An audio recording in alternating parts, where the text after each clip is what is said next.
Good morning. God is so good and so faithful.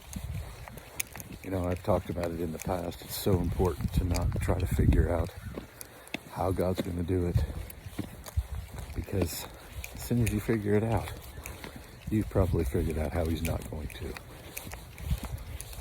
You know, I was reading in John chapter 12 again this morning, and it just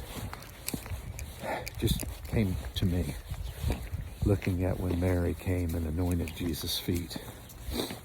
And the Bible says she poured out the ointment, the spikenard, the nard, whatever you want to call it, depending on which translation you're reading. But it talked about how expensive that gift was. As a matter of fact, the word lets us know that it was worth a year's wages. So we put that in modern terms in America, somewhere around $28,000 to $30,000 is what that perfume was worth. And boy, you know, you think about how upset people get, how upset they'd get today if a gift like that was given to a man or woman of God. But yet Jesus didn't correct her. Jesus didn't say, no, don't do that. The only one that had a problem with it was Judas. That's what the word records. You know, a couple of the Gospels don't name him, but John does.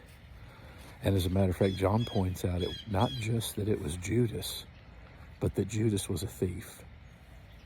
And you know what I've noticed over the years is people that are givers, people that are tithers, people that are sowers, that are constantly giving, have no problem at all when other people get blessed, because it's just an affirmation that this is working. I love how one preacher said it, I'm next in line. You know, when you stand in line, for instance, at a fast food restaurant, and that person in front of you gets their food, you don't get angry at them because they got it. You get excited because you're one step closer. You've moved closer to getting yours.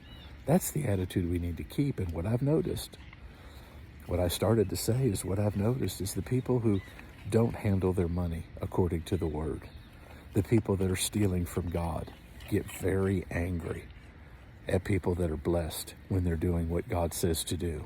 So be careful and understand this biblical system of finances works. God says, I'll watch over my word to see that it's performed. And those scriptures about prosperity and doing what God says to do with your money, those are scriptures that God is watching over to perform. I love you. You prosper and be in health, and I will see you tomorrow. Have a blessed day.